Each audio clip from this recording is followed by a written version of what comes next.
अस्सलाम वालेकुम जी, आप कौन सा फ़ोन यूज़ करते हैं? वाह तेरे को तेरा आएगा। आप कौन सा फ़ोन यूज़ करते हैं जी?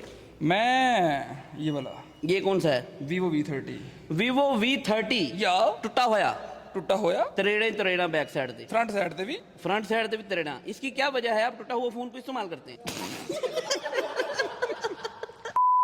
ओके। तो मैं दुबई की सड़कों पे घूम रहा था अच्छा तो थिड़क गया हाथों, अच्छा, हाँ तो छुट गया छुट गया। छुट गया इधर। अच्छा, वीवो का ये मॉडल यूज करने की क्या वजह है? ਇਹਦੇ 'ਚ ਵਜ੍ਹਾ ਨਹੀਂ ਕਿਹੜੀ ਗੱਲ ਹੈ ਭਾਈ, ਮੇਰਾ ਫੋਨ ਹੈ। अच्छा नहीं कोई वजह होती है, बंदा कहता है मैं गया मैंने पसंद आया, मैं फौरन ने कहा इधर आ गल सुन मेरी।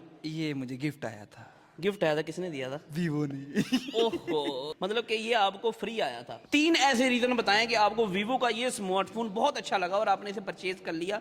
सॉरी, आपको फ्री आ गया और आपने इसको बोझे में रख लिया। ਉਸ ਤੋਂ ਬਾਅਦ ਮੈਂ ਕਦੇ ਫੋਨ ਬਦਲਣ ਦਾ ਸੋਚਿਆ ਹੀ ਨਹੀਂ। ਜਦੋਂ ਵੀ ਸੋਚਿਆ ਹੈ, ਫੋਨ ਹੀ ਬੜੇ ਮਹਿੰਗੇ ਨੇ।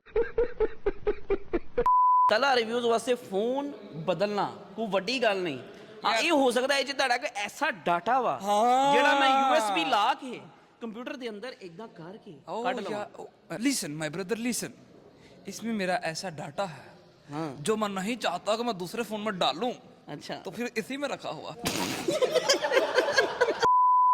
यार वो शराज भाई वाली बात, मेरा नहीं दिल करता फोन चेंज करना। मतलब चल रहा है डाटा, इसमें बहुत सारा पुराना डाटा है, तो चल रहा है। जिन्ना चਿਰ ਚੱਲਦਾ है लास्ट चली जाएगी, जिस दिन मर जाएगी तो उधर नवी ला लवांगे। अच्छा फिर मैंने दे दियो है, मैं दी एलसीडी पवा लांगा।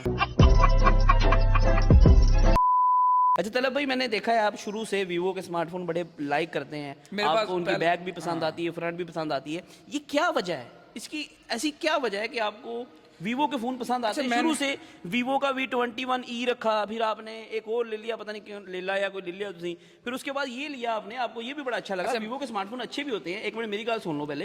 वीवो के मेरी बात सुनो, ये जो फोन है ना, हैगा मेरा फोन, ठीक है मैं ता यूज करता।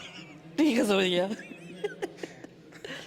ठीक है, दूजी गल ये कि वीवो का फोन ठीक है ਤਾਂ यूज करदा। ठीक है ਤੀਜੀ ਗੱਲ फ्री आया ठीक है ਤਾਂ यूज करदा। ठीक है चौथी गल गल मेरा फोन है ਤਾਂ यूज करदा।